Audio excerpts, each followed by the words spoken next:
Mbote na bande ko balandi ya émission na bino émission munene ya bana mboka o ezali liso mokonzi ya kolo Félix Antoine Tshisekedi Tshilombo Ntombolo mo amai le chef de l'État papa d'Antonier aza kotala pe biso mokola le merci na peuple congolais nyonso peuple congolais nyonso batanda ka émission na bino émission Banka télévision est présentée par moi na muteke tamuko Ntombolo Pacho RFI journaliste munene ya population o aza kolala taza kotambola pona ko lobela jeunesse pe ko sensibiliser population auto prise en charge qu'on informait que le chef de l'État Félix Antoine Tshisekedi Tshilombo Ntombolo mo amai à la lité azako bunda se bunda lobby azalaki bel et bien na kati ya inikin ezalaki na impact na idéologie azalaki na Gombe na tende la Gombe ezalaki na impact na idéologie beaucoup mona ba image à travers cette émission pe beaucoup landa lisusu dernière image ya évêque Pascal Mukuna autozo benga Luther Martin King quand même ça quand même moi 4 mois déjà au sein à prison centrale à Makala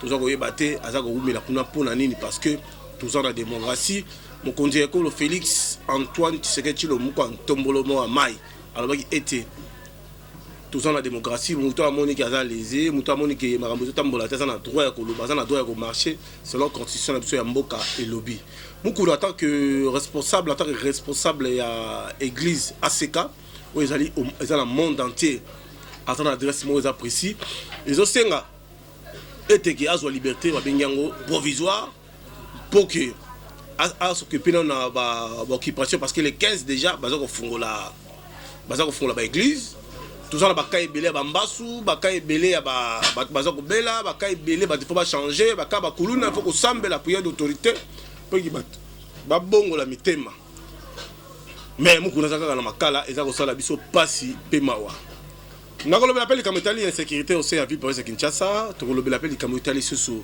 ba soda oyo lelo baza ko sala musala baza ko sala musala te mengai so na tangi yo sabili ko sala musala so na tangi yo te sabili ko sala musala te na ko tanga pe ba conseiller wa chef de l'état oyo baza ko sala musala pe ko pe za ko mona so to tangi yo te sabili ko sala no musala te na non c'est la présidente de la République na maman na biso Denise Tshilombo Tshisekedi oya ONG wa benyo plus forte maman nzambe apambola yo maman presse na yo élargir en gros ba communicateur extérieur tout ça na ba ka ezebele ndeti na malweka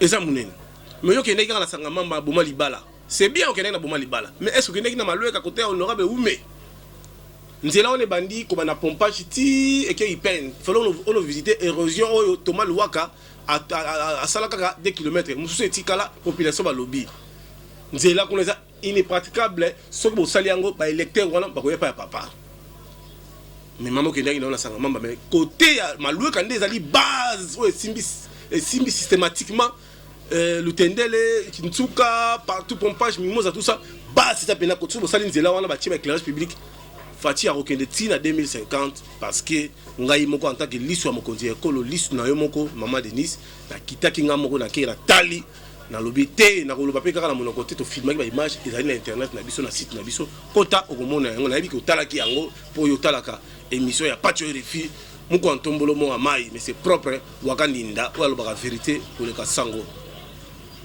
na kopesa merci na directeur du cabinet Eberan de Moussala les Salama Kitoko directeur du cabinet na biso nzambe apambola yo papa Eberan do ozo sala Moussala Kitoko Moussala bazo ko apprécier ngo ngamo Pacho RFI na swana ka chaque jour na nzela na batu na zo expliquer population to pesa papa Eberan no temps pour que allons la biso en Égypte a ma biso na terre promise parce que dans la même vision avec le chef de l'État Félix Antoine Tshisekedi Tshilombo Ntombolo mo amai mona mpuka na repose sous merci na papa Beren pourquoi on appelle sous merci parce que le chef de l'État Félix Antoine Tshisekedi Tshilombo Ntombolo mo amai papa la muki na tongo afandi 12h 13h 14h 15h pour attendre ceux qui Janine Mabundu ayaki et Janine Mabundu président de l'Assemblée nationale Juba ndikola ba juge et dans ba magistrat pour porter serment maman Janine Mabundu ayaki et Mabundu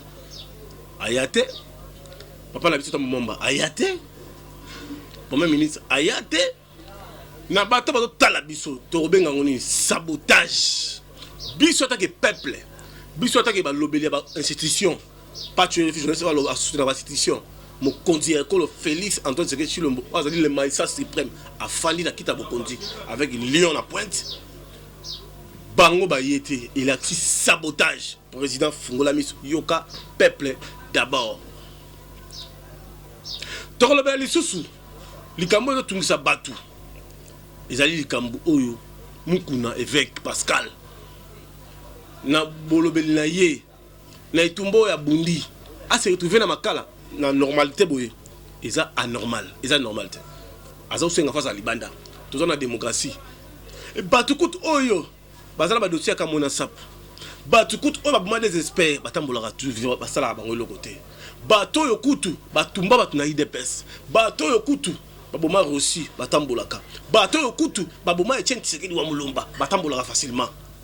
Papa la biso Félix Antoine Tshisekedi Tshilombo longo la biso na Égypte côté biso na terre promise c'est le moment yango yo papa c'est le moment yango yo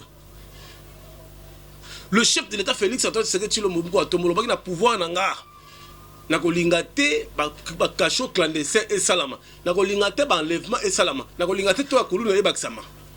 Est-ce que général Kasongo Sylvain azo ko aider yo est-ce que papa la biso en matière de sécurité azo ko aider chef de l'état soki na tambusi micro nanga awa ezali pasi pe mawa kulune baksami ba enlèvement baksami bato bazoko kufa tozoko yeba ki contrôle ki ngambu ya sénateur en vie azana ba plaque ya présidence ngambu côté ya papa président maître suprême azana plaque ya présidence tozoko yeba te présidence ezali ya Fachi mais ezali ya Kotobo tozoko yeba te ba plaque ezaka les mêmes tozako senga la président de la république a veillé makambo tel ba plaque kumo ko salama que plaque moko bimbo ya président yo kasi batina biso OK on se pas que sur la bangando yo quand batina bato zo bengi so bata Fachi njokande ba ko tiko na ba lion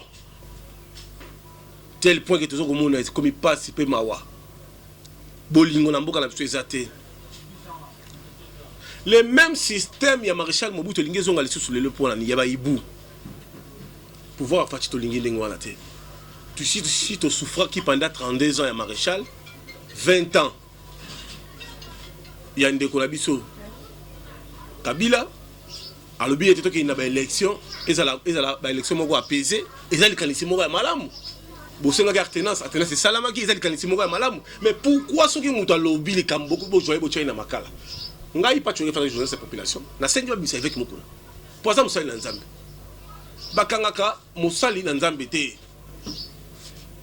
basimbaka mutu nzambe sa pese onction te basimbaka yete basimbaka te même pas nzambe za mabe mukuna sali nini tika mukuna loba toujours na démocratie yo so mona Donald Trump ndenga azali wana kangi bata Obama iso mona Obama neza tuni bato baloka balo menacer so mutu alobaki non nous sommes à démocratie mutu azo mona kazali sipelité azana droit koloba mutu monga benga président de la République est censé boy bien ngote est-ce que mutu la bakanga président Fatinga la sengi na yo na émission oyo na zo sala oyo président yo ke la biso yo ka base yo zali maïssa suprême lelo ba sou ke zaka na bongo mama Denise ngai naza lisu na bino yo oyebi oloba ngoni so pas tuer les filles azo pour monner pour la pouvoir na biso Topin Félix Kabala Kamonya Daniela Lina Mouvao Roseline Mbombo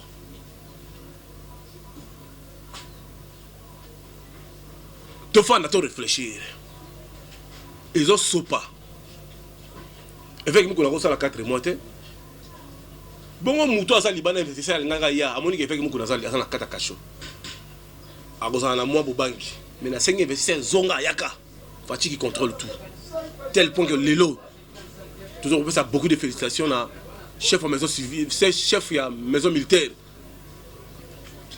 papa la biso Freddy ya maison militaire Moussa les Salama zo mona nzambe ya pambula yo so frapper au sakanate na ko ba mingi te tozonga la registro soit image dernière image et avec mon kuna zo lela et ça la ngai passe image voilà la tali yango na butu bo na kogola la te na tuni nzambe pourquoi tokoza na bolinga pardon te président zoki mboka oyo a dédié ngo pa nzambe na barabé na Jérusalem président mboka oyo a dédié ngo na nzambe mais ça la malobo le dédié ngo Fachi le chef de l'état bibi c'est avec mukuna ezo sopa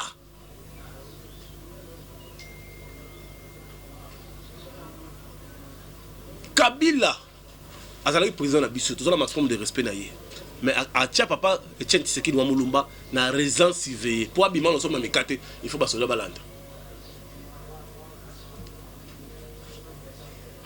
Kapangala baza wapi Rossi Chimanga baza wapi peuple Congo tozala besoin que tozala ini na mboka to bongisa mboka kufi tala Afrique du Sud ndenge mati tala Afrique du Sud et bonga pour batika démocratie pourquoi pas na Congo na biso débat wana et ça la rappelle que non et ça la que ngabi fona prouver président Kabila za na mbongo ebele mbongo wana ko zongo ta bakela bakela ba salaire ba soda mbongo wana ko zongo te ba bakela ba futa ba journaliste mbongo wana ko zongo te to bakela ba stade de martyrs et comme étendue pour ma république mbongo za nango wana ko pesa to tongo ta ba izini mususu te ba salle de spectacle le ko ba Olympia le ko ba Zénith pour ça na mbongo ko sakana te aza big boss ana mbongo ko sakana te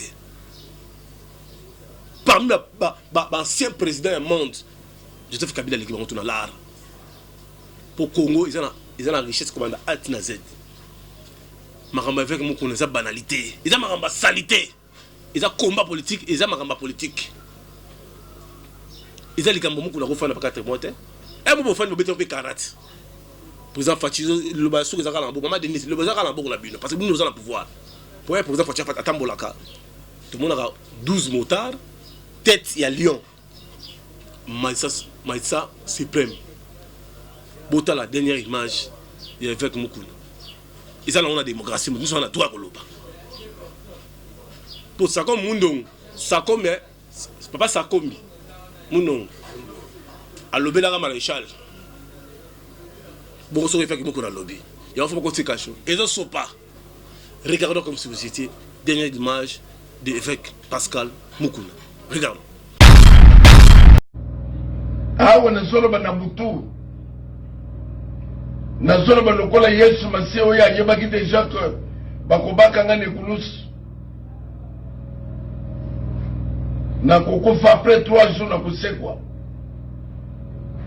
nayebi déjà que kabala na bango nyonso basi balobi basi bapanzi bambongo partout akota boloko azali humilié. Ce n'est pas une humiliation. Même les juifs croyaient que quand Yesu c'était une humiliation. Ils ont une humiliation. Il y a qui sauver l'humanité. Dans le peuple congolais, il n'y a comme un seul homme. Autour, il y a une vie patriotique. Kabila dégage. Ata nazali na libulu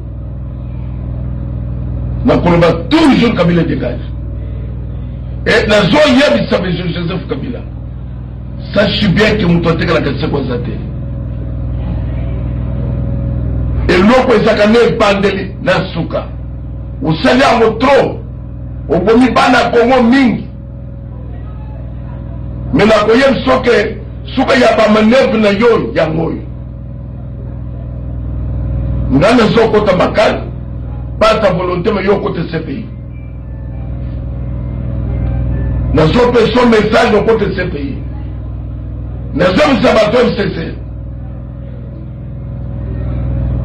Mobutu azalaka na batu koleka bino akima même bino bo okima bino bozo salo zabile ya suka boko kima mboka on batmazo talbi na biso busima merobaneza ko disabino ba traître ya muto ya ye ao akonzi mboka na biso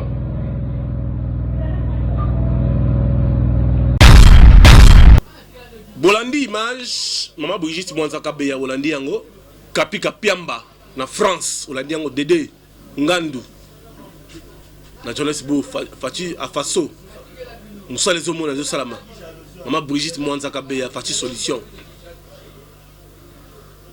Natana minga rolobate lelo na bande ko zota la permission tu peux sa confiance na président Fachi tu peux sa confiance na Fachi ben élection et ben en 2030 il va dans première de la classe Basile Olongo Pongo leader alobi bien tokende na élection en 2030 Congo ekufi tozongisi relation bilatérale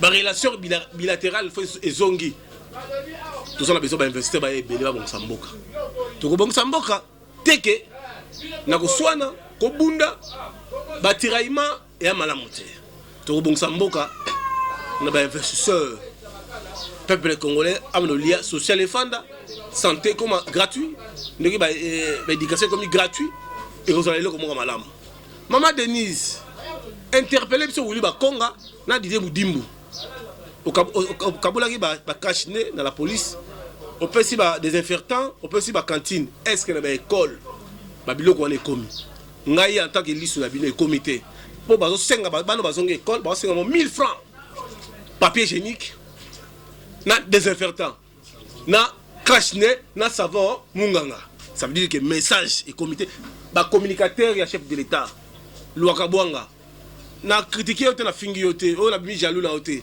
pour nga pas tuer les finances combattant nazo ba likambo nazo mona parce que pouvoir fatira pouvoir à défi na ba école ba osenga ba mbongo na ba rentrée scolaire ozongi biloko comité message sur comité est-ce que na kata kokombe ba zoki yango est-ce que na mboka papa na biso le grand leader ba ati lukwebo ba zoki yango est-ce que na mboka ba magique simangoi ba zoki yango est-ce que na mboka il va faire biso 2000 ndongala bazoki yango est-ce que na mboka batu bwana bazoki yango est-ce que na mboka il va évêque mukuna Pascal mukuna est-ce que bazoki yango il a participé mawa to linga Congo to sana bolinga Congo to simba fachi to simba fachi ezate to simba fachi quand la bateau baza pas Fachi de bon baliaka non les peuples vont souffrir non les gars pas moi je gagne pas l'argent chez Fachi moi je soutiens Fachi en tant que mon président de la République parce qu'il est président ba Congo ba Swahili ba Luba ba Yaka Bangala yango na soutenir Fachi yango mon pas tu refina mon rapport à Fachi non Fachi me paye pas je fais ça en tant que nationaliste en tant que patriote parce que dans sa idéologie à Mukish et Etienne Tshisekedi wa Mulumba Koko nanga il fait les parsec il y a Etienne Tshisekedi wa Mulumba kabamba chiomba kufa pour makambo yango je lutte dans la lutte le Fachi au pouvoir les alliés combat ya papa na Etienne Tshisekedi wa Mulumba tout le monde a ba flatterie entourage à flatteur nous ne voulons pas de flatteurs nous voulons des travailleurs nous voulons les gens au bazo ko bakse un plus na Fachi. Aujourd'hui, même les conseils du chef de l'État, quand on donne l'information au conseil du chef de l'État, c'est un chef de l'État, bah conseil naïe, bah conseil chef de l'État, bah information mingi les kara, na cité même na mboka, so yebisi bango, bah yebisi la chef de l'État. Président moi aujourd'hui bah information à travers bah émission na biso. Oh, pas tu veux faire le bac, au président Neville, à l'Obaki. Au président JC Mwamba, l'Obaki, à Parlement Débat. Au président Pasteur Guili, à l'Obaki. Au président Gilles Kaloubi, coordonnateur.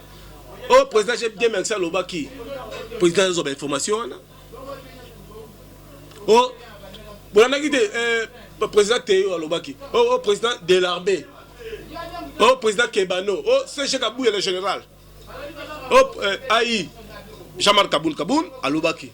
Mais vous êtes là les conseillers. Est-ce que vous aurez aidé Félix Antoine Tshisekedi le Mouko Atomba? Et ça bien. Ou tu n'as pas tout ça. La fille n'a pas ta portée. Vous voyez, on coûte d'ailleurs bongi si tu fous. Vous allez en désordre. Biso petit peuple. Biso qui t'a dans le terrain. Et je suis dans la passe. Nous avons la carrière présence de la République et la barre. Nous avons la jeep et la présidence dans la boîte de nuit. Nous sommes là, nous sommes appartement à Wala. Nous sommes dans le plus de 850 000 $. On n'a pas tué les filles. Nous avons souffert. Le président Neville a souffert. Le président Gilles Kaloubi a souffert. Le président Badjo, le président Richard a souffert. Maman Brigitte, moi, na poto en plein hiver. Mais je bimaye. Alors pour mon égard pour la fatigue. Mais bien au fan na bureau président, Bozo ça présenté. Tout le bateau, tout bon bateau. L'air est grave. Le président a le pouvoir. Mais les collaborateurs, les conseillers, vous avez comme ça information. Conseiller Massamba, au monde en a raté. Conseiller Didier, tout le monde a été conseiller Didier. Bokitara na terrain. Le seul conseiller peut avoir la les hommes David Moukeba. David Moukeba, Akitara na terrain. José Mboui, beaucoup de félicitations. Ça va les hommes Zambia Pambola.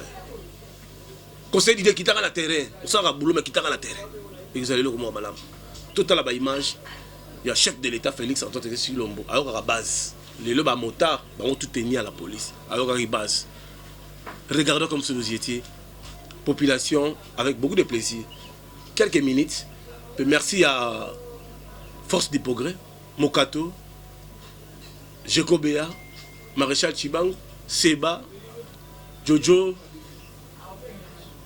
Vous avez belé, n'est-ce pas? Vous avez la tête, vous soutenir grand frère Nabino Félix Antoine Tshisekedi le Moukou Antombolo. Président de la République, Force du Progrès, Bana Misala Té. Pesa Bana Misala et vous allez le Malam. Quelques minutes, les images du chef de l'État. Regardons. Tradition respectée encore une fois ce vendredi 7 août 2020. Le chef de l'État, Félix-Antoine Tshisekedi Tshilombo, était devant les membres du gouvernement par vidéoconférence pour présider la 43e réunion du Conseil des ministres. Sur les 4 points inscrits à l'ordre du jour, le Conseil a entre autres examiné les dossiers ayant trait à la situation sanitaire présentée par le ministre de la Santé, complété par son collègue des Finances et le coordonnateur du secrétariat technique de la riposte contre la Covid-19.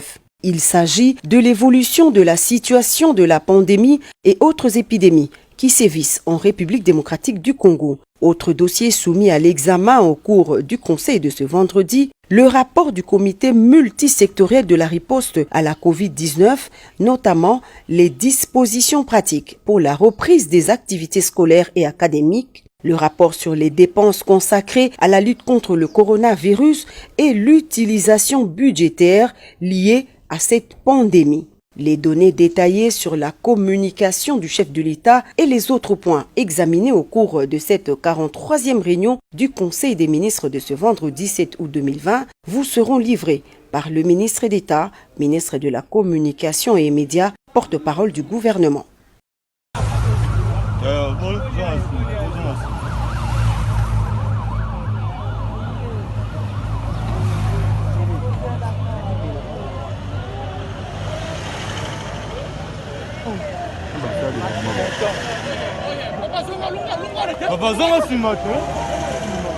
Béton, bâti, béton.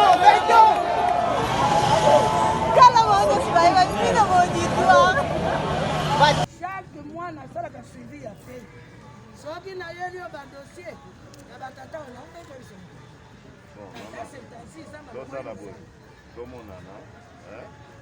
Il y a lobby.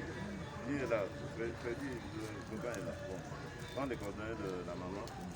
Il y a qu'un lobby na délégation na yo. D'autres la nan. Na yo kalikambo bolingi. Beto kotala likambo tozana ministre, ba ministre. Tovandi na ba na bino. Osimi Fachi tozana yo. Osimi Fachi tozana yo.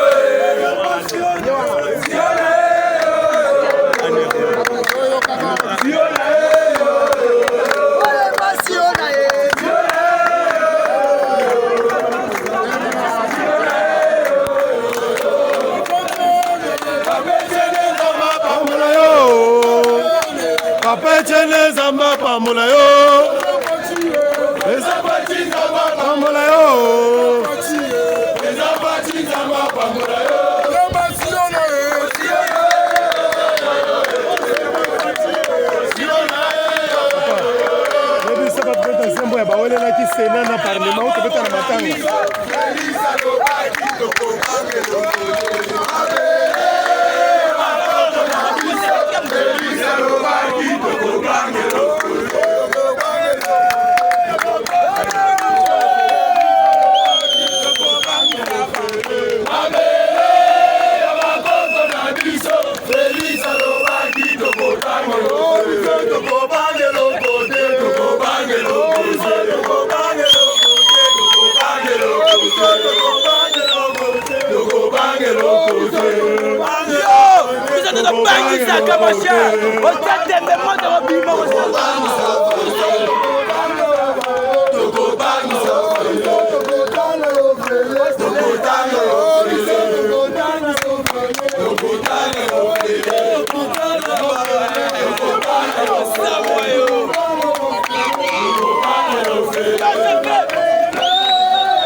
Alors vous avez suivi les images des chefs de l'État, vous avez suivi comment Patuer et filles Azola la tête au bout de la merci à directeur Eberano. Merci à Augustin Kabouya, merci à Toto Moubia et Timo les réseaux le plus demandé, També à Pambola pour le 22 août, na Paris à Rwanda, Kalou Djorbe ta musique pour retomber la drapeau à Fachi. Merci beaucoup à Kapika Piamba, na Paris ou na blague et des fêtes. També à Pambola. Merci à Jérémy, pasteur Jérémy. Merci à pasteur, na prophète. Trésor Moukouna. Merci à pasteur Eric. N'est-ce pas? Merci à Manego Union sur l'éveil patriotique. Bishop Patriot Refi. Ngam tabang sa ngate ngana bang saka. Nto tibide ngazate ngale na bang saka. Ngaza na makila chedi sekiti. Ngaza na makila musée. Musée Kabila nga. N'ai jamais trahi le Congo. Quand on voit une chose, il faut parler. Merci David Batou Talak Bebiso. Gilles Lema, le véritable combattant. Gilles Lema. Merci beaucoup. Na bandeko to banana Bebiso. Merci na Bino Zambia Pambola Bino. Pape Théodore Mukendi, combattant à Tongo. TV comme Elengi. Bimana quoi? Beau polémique, n'est-ce pas? Apporte Kaninda, aux États-Unis. Bimana quoi polémique. Merci.